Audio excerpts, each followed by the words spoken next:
Hi, yeah, just I'll be with you in 1 minute. Hang on, okay? Just hang on.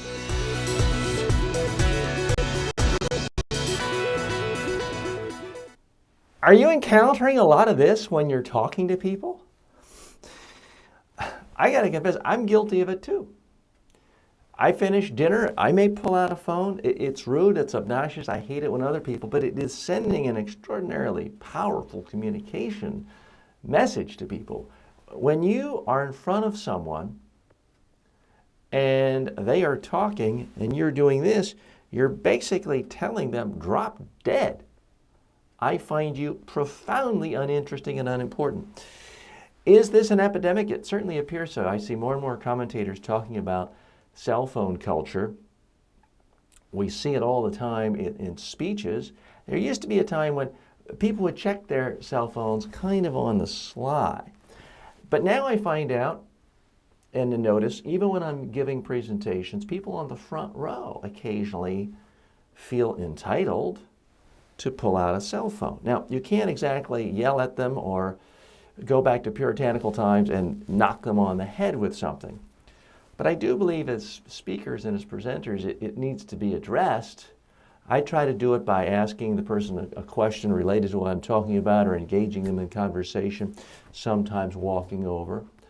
But today I want to talk about it not just in the context of public speaking, but in the broader sense of all communication. What do you do when you're sitting down with a friend at lunchtime?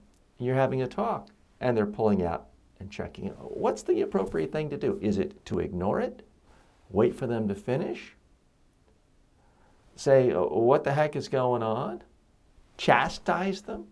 How do you respond? I try to do it depending on the situation in different ways. I'll just be quiet if I see someone doing that. It looks like it's urgent. But there is a certain percentage of people who get the sense that they can multitask and they can listen to you, have a conversation, be polite, and continuing having an aimless text chat with friends. What do we think about that? I'd like to hear from you. So post your comments. You can post it in the discussion section right here, whether you're watching this on YouTube, my blog, on Facebook, or send it to me on Twitter at TJ Walker. The other question I have for you, the question of the day, is what are your rules with your own children? Now, my daughter is about to turn 3. Thankfully, she's not yet sending text messages on a cell phone. But I can certainly imagine the day when that happens, and she might rather have text messages with friends than listen to dear old dad. What is the appropriate rule for children at a dinner table when it comes to communicating? Should there be some time set aside to we're just going to communicate with the family in person, face to face? Or does that make me an old-fashioned fuddy-duddy and out of the times, and kids should be able to text the whole time, and if you try to deal with it, you end up with a big screaming match and it's not worth it? I'd love to hear from you, so please post your comments or send them on by email to info@mediatrainingworldwide or to Twitter at TJ Walker. In our body language segment of the day, first impressions. You hear people talk about that all the time, how important it is with public speaking. In fact, I want to direct you to an interesting blog post of one of my professional colleagues, Diane DiResta of Communications. It's diresta.com. I've linked to it below, but she has an interesting guest column about how important it is to really come across your best in the first 30 seconds. I have a slightly different take on it. I do think first impressions are important, but if you have a great first impression and then you don't say anything interesting or memorable, you haven't really done anything. You haven't communicated. They might have a good impression that you looked confident, but that's a pretty low standard. I go into every presentation opportunity with the assumption that you or I have a specific communication goal. There's a set of messages that we want the audience to understand and remember so they can act on it. And simply leaving people with a good first impression doesn't really do any of those things. Now, we want people to have a good impression of us, but that's kind of the basic assumption before we go to the 3 goals we really care about, having people understand messages, remember them so they can act on them. So I want you to, of course, be aware of your first impression, but focus primarily on delivering great information in an interesting, memorable way. Now, the best way to get rid of the problems of the first impression is to practice on video.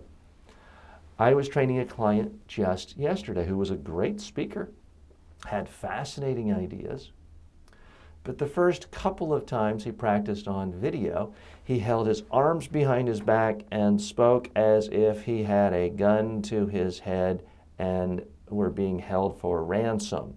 So his first impression, the first couple of times, were awful. I mean, it really stood out.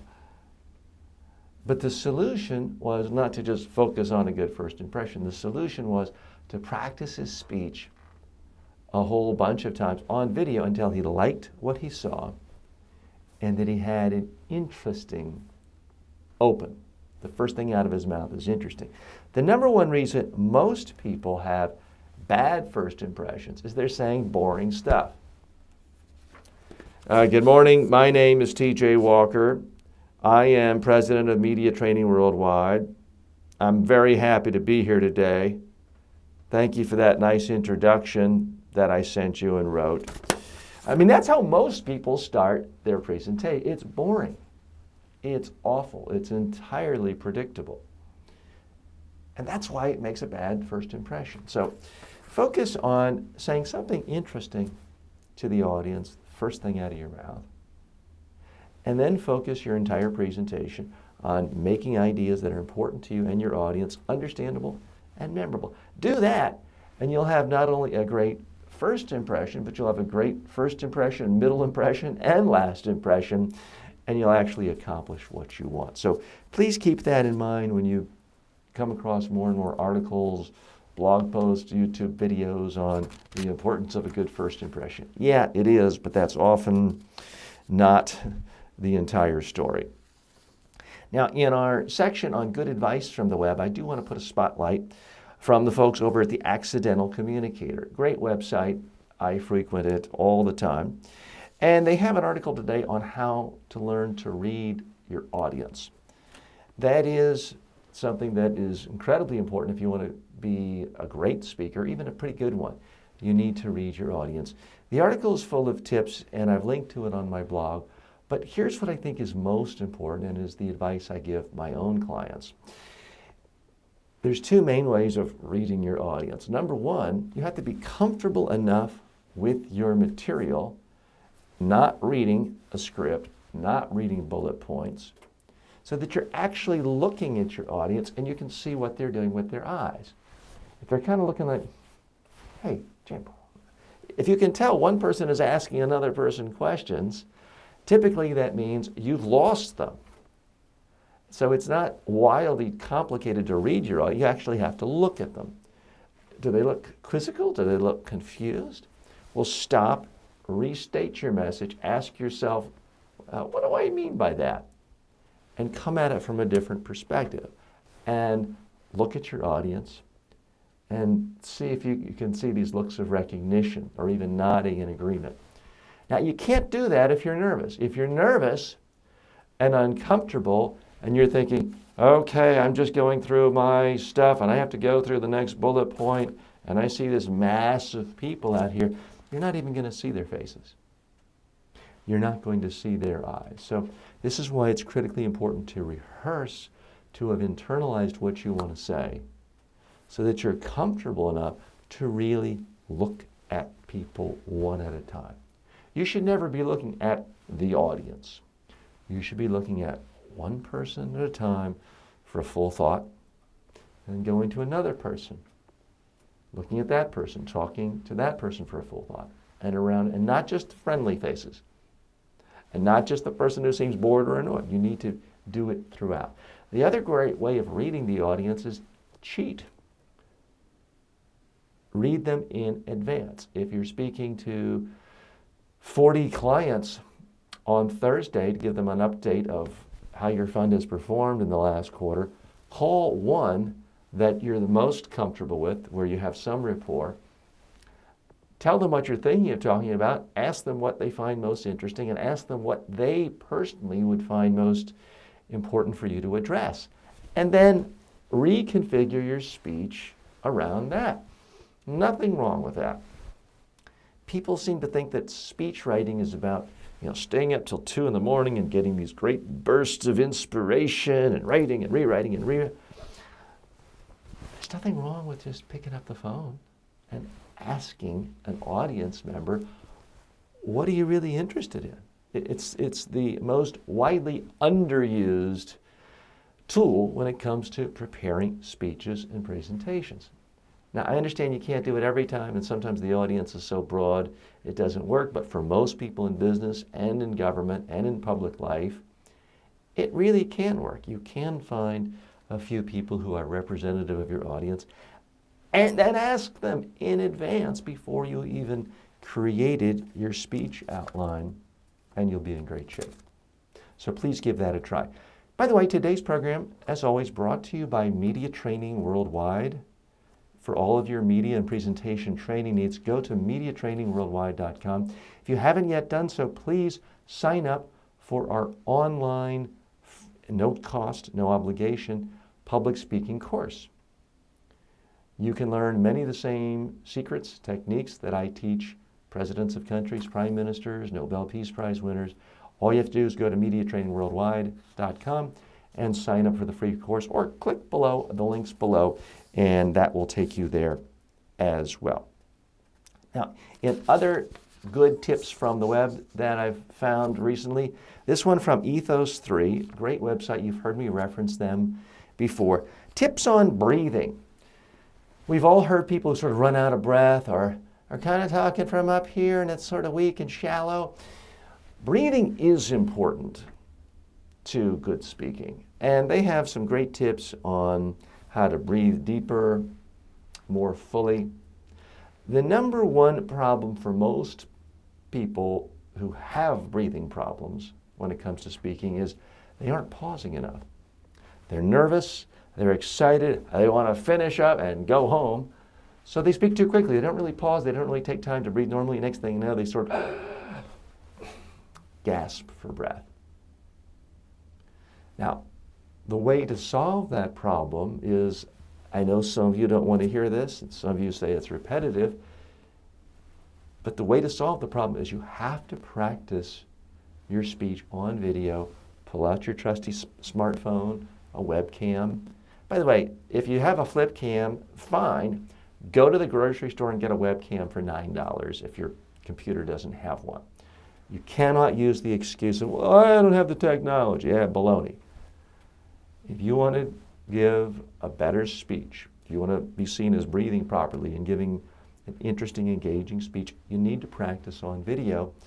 And video cameras are cheap, plentiful, and they are everywhere. So you simply have no excuse, the way most people did throughout human history, because cameras were either non-existent or were wildly expensive to record yourself. So you don't have that excuse anymore. So you need to practice and listen to see if you're racing and if you sound out of breath. Keep practicing until your speed sounds good and you have variations in your speed. Most important, you have plenty of pausing. That's where you can breathe fully, and that will solve most people's problem. Not every problem, there's always particular ones, but that will solve most problems. By the way, if you have any questions on public speaking, speaking to the media, speaking during times of crisis, please send them to me right here. I will answer them on the program. So all you have to do is email me, info@mediatrainingworldwide.com, or on Twitter @TJWalker, or you can post them anywhere you're watching this. If you're watching it on YouTube or Facebook or any other platform, post it there, and we go around and gather up the questions everywhere and answer them. Now, this is a two-way street, so you can ask me questions, but I also want to ask you questions. I want to know, are there any other podcasts or YouTube channels that relate to speaking that you go to or use, let's say twice a month or more? You subscribe, you use it. I'd like to know what sources of information about speaking that you personally use and you recommend where the person is already speaking. So by that I mean not just a blog post where there's text, and I'm not against text. I've blogged for many years, I've written numerous books, but the reason I spend time doing this as a show where I'm talking is that speaking is about talking. And ultimately, I feel if you're going to really help people speak more effectively, you have to practice what you preach, and you have to show them. They have to hear you and ideally see you. So that's why I have sort of doubled down on this medium as opposed to writing 10 blog posts or doing 50 tweets a day. So I'd like to know, are there other sources that you respect, admire, when it comes to public speaking, media training, advice, and it's delivered in either a YouTube video or a podcast, audio or video in any format? Please let us know, post it here, or send an email to info@mediatrainingworldwide.com. In public speaking contest news, we try to put a spotlight on that from time to time, if not every day. This is from Cumberland County. The Cumberland County High School Future Farmers of America competed and placed first in the Parliamentary Procedure District Contest. This is in Cookeville, Tennessee. So congratulations to the high school there. I realize this isn't quite as sexy and glamorous as talking about a high school kid who's caught doing something illicit with a teacher. It's not as exciting to some as the high school kid who is throwing 150 touchdown passes and gets a full scholarship. But I do believe that when there's so much attention given to kids' athletic skills, when 99.99% of them will never make a penny in athletics, it does pay to give some attention to those who are spending the time building their public speaking skills. Because virtually every, and I may go so far as to say, every single kid who enters a public speaking contest, even if they come in last place, will use that skill, that specific skill, for the rest of their life. Whereas the person who is great at tackling people on the football field will probably never, ideally will never use that skill in real life the rest of their life. So again, not anti-sports here, but let's give some equal time to young people who are trying to better themselves and build lifelong skills in the public speaking arena. Thanks again for joining me. Again, if you have not yet gone to our site to get the free online public speaking or media training course, please do so.